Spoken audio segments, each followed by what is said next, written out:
Assalamualaikum warahmatullahi wabarakatuh. Alhamdulillahi rabbil alamin, hamdan katsiran thayyiban mubarakan fih, kama yuhibbu rabbuna wa yardah. Ashhadu an la ilaha illallah wahdahu la syarika lah, wa ashhadu anna Muhammadan abduhu wa rasuluh alladzi la nabiyya ba'dah. Sebelum khatib naik mimbar, ada beberapa pengumuman yang akan kami sampaikan. Yang pertama yaitu khatib kita pada hari ini yaitu Al-Ustaz Dr. Yudi Irwan MESY. Sekali lagi khatib kita pada hari ini yaitu Al-Ustaz Dr. Yudi Irwan MESY. Alhamdulillah Al-Ustaz sudah berada di dalam masjid. Kemudian waktu sholat Jumat kita masuk pada pukul 12:03, kurang lebih 2 atau 3 menit lagi waktu sholat akan tiba. Selanjutnya kas keuangan masjid kas pekan lalu Rp68.423.000, infak Jumat Rp3.450.000, infak mingguan Rp1.691.000, kotak infak Rp5.600.000. Jumlah Rp79.164.000. Dikeluarkan untuk imarah Rp1.800.000, konsumsi Rp918.000, servis print Rp635.000, sarapan jamaah subuh Rabu, Jumat, Ahad Rp600.000, alat kebersihan Rp570.000, cangkir plastik Rp100.000, bayar listrik PLN Rp3.292.000, dana sosial Rp200.000, beli amplop Rp23.000. Jumlah pengeluaran Rp8.138.000 dan sisa saldo kas masjid sejumlah Rp71.026.000. Kemudian kas anak yatim kas pekan lalu Rp47.036.000, infak Jumat Rp630.000, infak mingguan Rp514.000, jumlah Rp48.180.000. Belum ada pengeluaran sehingga sisa saldo kas anak yatim Rp48.180.000. Tak lupa kami mengucapkan terima kasih kepada bapak-bapak jamaah, saudara-saudara yang telah berinfak di masjid. Mudah-mudahan Allah Subhanahu wa taala membalasnya dengan yang lebih baik dunia dan akhirat. Demikian pengumuman yang dapat kami sampaikan. Wassalamualaikum warahmatullahi wabarakatuh.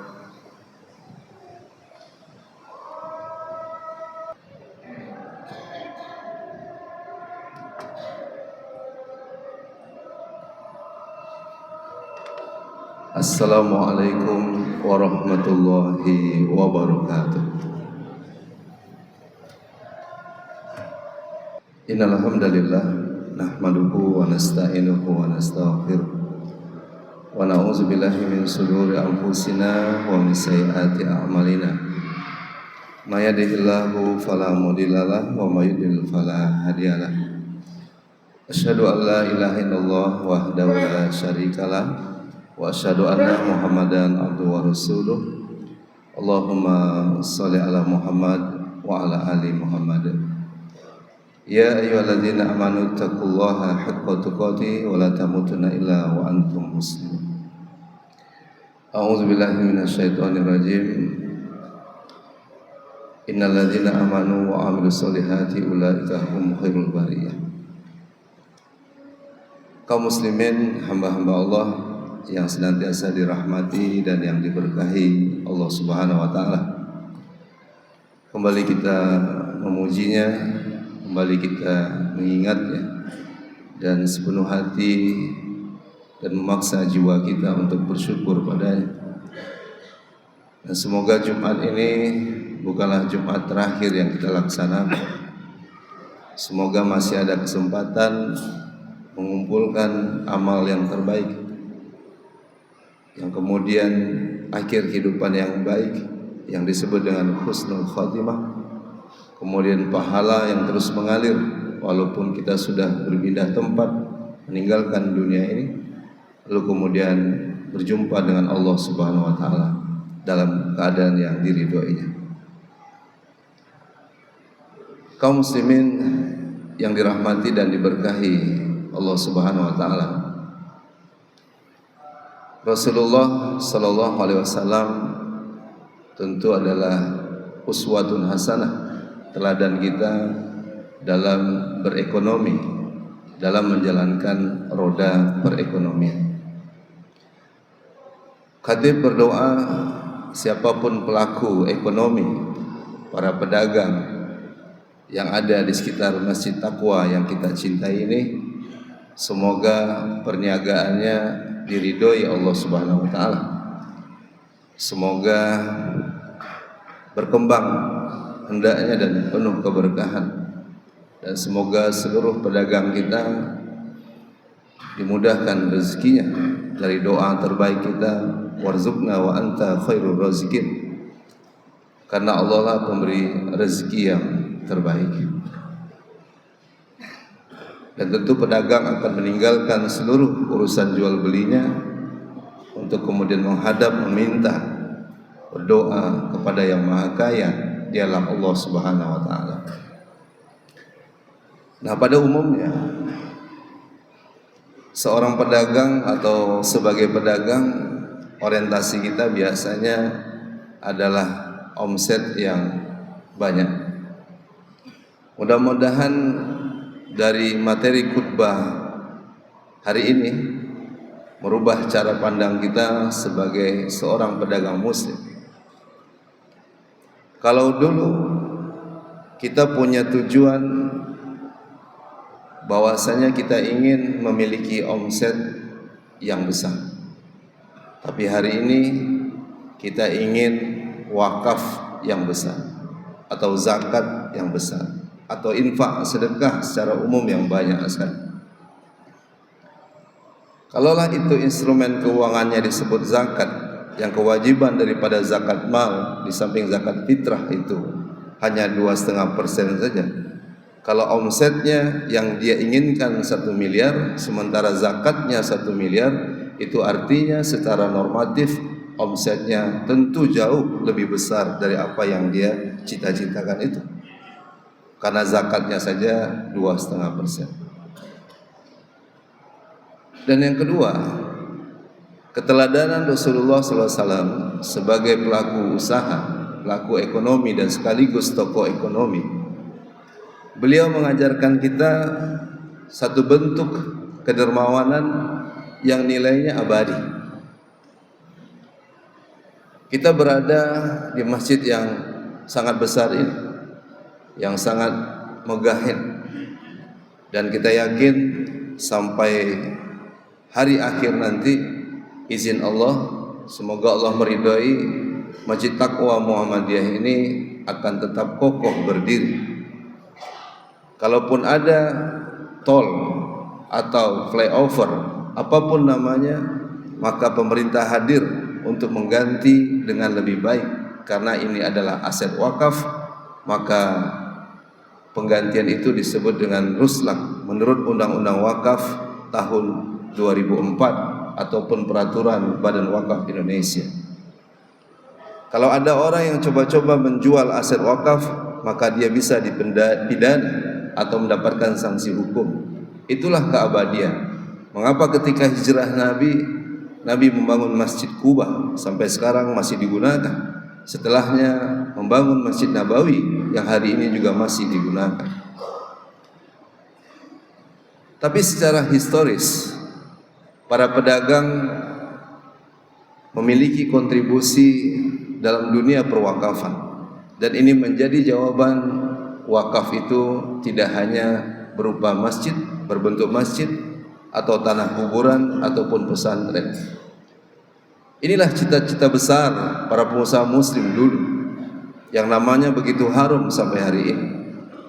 Mereka beriman, mereka beramal soleh, dan ketika disentuh dari ayat-ayat Al-Quran yang memotivasi mereka, menginspirasi mereka menjadi pengusaha muslim yang baik, Apa yang dilakukan Umar bin Khattab radhiyallahu an ketika mendengarkan ayat lan tanalul birra hatta tunfiqu mimma tuhibbun? Engkau tidak akan sampai pada kebaikan yang sempurna sebelum engkau menyedekahkan apa yang kau cintai. Umar mencintai tanah Khaybar. Tanah Khaybar ini tidak masjid, tidak kuburan, tidak pesantren, tapi adalah kebun kurma yang sangat bernilai ekonomis. Hasilnya kemudian dibagi. Disinilah pengusaha pedagang jangan mengkhawatirkan kalau persepsi kita selama ini asalkan wakaf uang keluar, asalkan bicara wakaf tidak ada bagian untuk keluarga. Justru kalau harta yang kita pertahankan lalu kita tidak wakafkan, lalu ada nazir yang profesional untuk mengurusnya, betapa banyak urusan warisan ini yang belum selesai di pengadilan agama. Walaupun pernah kita mendengar Nabi bersabda, jika seseorang yang memiliki saudari perempuan lalu kemudian dia menyayanginya, maka ana wa huwa fil jannah hakaza, aku dan dia seperti dua jari di surga. Artinya kita mendapatkan tiket bersanding dengan Rasulullah sallallahu alaihi wasallam. Tapi ada puluhan tahun abang kakak dengan adik perempuannya atau adik laki-laki dengan kakak perempuannya belum selesai persoalan warisan ini. Lebih memilih harta daripada saudara. Itulah al-fitnah ummati al-mal. Fitnah umatku itu adalah harta. Tapi coba kalau pengusaha yakin dengan secara fikih wakaf dengan jenis wakaf mustarak. Banyak sudah pengusaha yang datang umroh lalu kemudian sholat di Masjidil Haram, kemudian menginap di Zamzam Tower. Bukankah hotel yang ada di situ? Bukankah mall yang ada di situ? Bahkan wakifnya menjadi rukun wakaf, selain mauquf alaihi, mauquf bi, objek wakafnya, lalu yang berwakaf disebut wakif, dituliskan namanya di bawah jam yang sangat besar itu, maka disebut haramain. Itu adalah nama wakif yang telah mewakafkan asetnya, kemudian membaginya, lalu nazir amanah untuk mengelolanya, sebagian untuk operasional Masjid Haram, lalu sebagiannya adalah untuk keluarganya. Maka jenis wakaf ini disebut dengan wakaf mustarak. Apakah tidak ada orang Indonesia yang melakukan ini? Itulah keabadian wakaf yang sangat berdampak pada sosial ekonomi masyarakat. Semoga data ini tidak salah. Jemaah haji yang berangkat dari Aceh jumlahnya sampai 2.000 orang mendapatkan uang saku. Pertama dari living cost yang memang itu sudah menjadi hak sebagai jemaah haji. Tapi begitu sampai di Mekah, ada seorang wakif yang bernama Habib Buga. Dia telah meninggalkan harta benda wakaf yang sangat bernilai ekonomis, yang hari ini juga menjadi sebuah hotel yang sangat menguntungkan. Sesampainya jemaah Aceh berada di Mekah, mereka mendapatkan uang saku. Kalau dirupiahkan tahun ini per orang mendapatkan 6 juta rupiah. Habib Buga tidak lagi berhaji, Habib Buga tidak lagi umroh, tapi pahala saat orang tawaf, saat orang sa'i, sampai mungkin pada puncak Ar-Musna, Arafah, Musdalifah dan Mina, Habib Buga akan mendapatkan itu. Semoga pedagang yang hadir pada kesempatan ini memikirkan sesuatu yang akan dia bawa, yang itu nilai yang akan terus mengalir untuk dirinya. Belajarlah memberanikan diri untuk mengeluarkan harta ini di jalan Allah Subhanahu wa taala. Karena kita tidak tahu amalan mana yang kemudian akan terus bertambah. Tapi dari penjelasan Nabi sallallahu alaihi wasallam, jika manusia meninggal dunia, semua kita bakal meninggal dunia. Iza matal insan in qata'an amaluhu ila misalasin shadaqatin jariyah. Hadis ini selalu diulang-ulang, tapi prakteknya tidak berulang. Mana yang lebih besar? Jumlah rokok yang kita beli atau dari wakaf yang kita keluarkan? Disinilah fatwa Majelis Ulama Indonesia atau imam-imam pada abad 18 menyebutkan wakaf dinar, wakaf melalui dinar, wakaf melalui uang jadi masjid, wakaf melalui uang menjadi pesantren, wakaf melalui uang terbelilah kebun sawit dan seterusnya. Maka fatwa ulama membolehkan namanya jawaz yang disebut dengan wakaf tunai. Pedagang tentu paham cara menghitung. Bayangkan kalau wakaf yang bernilai sosial ekonomi ini untuk kesejahteraan kaum muslimin, ada 100 juta orang Indonesia berwakaf setiap harinya. Kalau rokok 30 hari. Kalau nilai wakaf yang memang boleh wakaf melalui uang tadi 1.000 rupiah, berarti ada 100 miliar per hari dana wakaf yang dikumpulkan di tanah air yang kita cintai ini. Lalu dibuatlah showcase proyek wakaf yang bernilai ekonomis itu, yang kemudian tidak sama peruntukan zakat dengan peruntukan wakaf. Pedagang yang kaya silakan sholat di atas tanah wakaf, di situ ada masjid dibangun dengan konsep wakaf. Tidak dilarang orang kaya untuk menikmati harta benda wakaf. Apakah jemaah Aceh yang berangkat kemarin semuanya adalah orang miskin? Tidak, tapi semua karena sudah diamanahkan menjadi mauquf alai, penerima manfaat yang diamanahkan oleh Habib Buga kepada Baitul Ars, satu lembaga nazir yang amanah dan profesional mengelola harta benda wakaf itu, sampai saat ini tertunaikan. Kalau zakat khusus fakir miskin ditambah 6 asnaf yang lainnya. Tapi kalau wakaf, jangankan muslim, non muslim pun boleh mendapatkan itu. Jangankan manusia, hewan pun boleh mendapatkan kemanfaatan wakaf itu. Sudah seharusnya pedagang tidak hanya memikirkan omsetnya, tapi menjadikan lifestyle, gaya hidupnya, sudahkah saya berwakaf hari ini? Kalaupun ada lembaga yang kemudian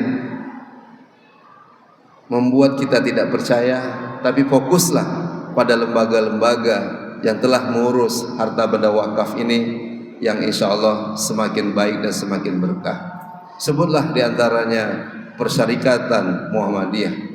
Berapa hari yang lalu Khatib mengajar di satu gedung Tajrid Center namanya.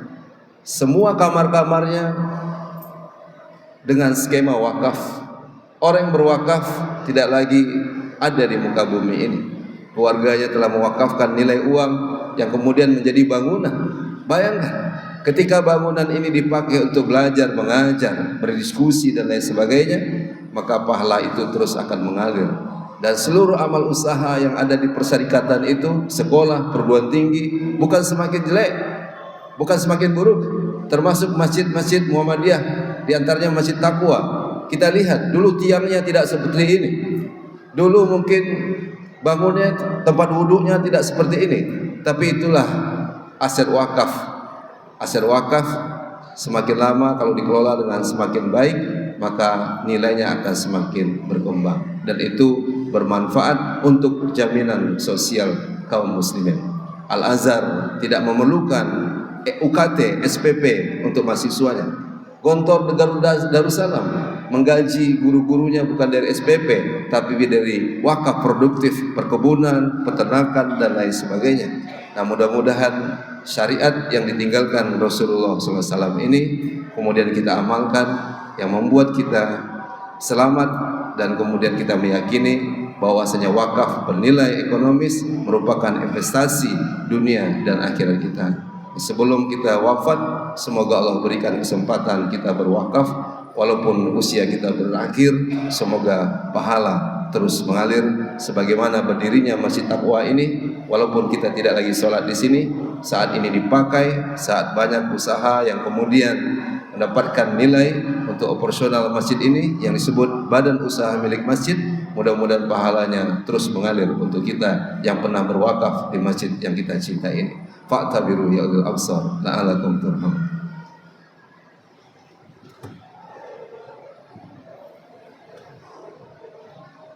Alhamdulillahirabbil alamin. Alhamdulillahi ala ni'matil iman wal islam.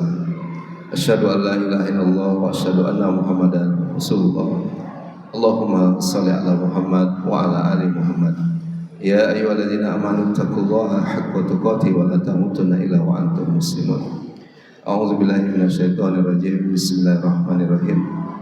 Wal 'asr innal insana lafi khusr illa alladzina amanu wa 'amilus solihati wa tawassaw bil haqq wa tawassaw bis sabr. Innallaha wa malaikatahu yushollu 'alan nabi. Ya ayyuhalladzina amanu shallu alaihi wa sallimu taslima. Allahumma shalli ala Muhammad wa ala ali Muhammad kama shallaita ala Ibrahim wa ala ali Ibrahim wa barik ala Muhammad wa ala ali Muhammad kama barakta ala Ibrahim wa ala ali Ibrahim fil alamin innaka Hamidum Majid. Allahumma fil muslimin wal muslimat wal mu'minin wal mu'minat al ahya'i minal amwat innaka sami'un qaribun mujibud da'wati khadil hajat. Allahumma fir lana dzunubana wa liwalidina warhamhuma kama rabbayana saghira. Allahumma ansur ikhwanana muslimin wa mujahidin fil Palestin. Allahumma ansur ikhwanana muslimin wa mujahidin fi kulli makan wa fi kulli zaman. Rabbana zalamna anfusana wa in taghfir lana tarhamna lanakunanna minal khasirin. Rabbana atina fid dunya hasanah wa fil akhirati hasanah wa qina azaban nar. Subhana rabbika rabbil izzati amma yasifun. Wassalamun ala mursalin walhamdulillahi rabbil alamin. Ibadallah, innallaha ya'muru bil adli wal ihsan wa ita'i dzil qurba wal yahyi wal munkar wal baghi ya'izukum la'allakum tadhakkarun. Alhamdulillahirabbil alamin.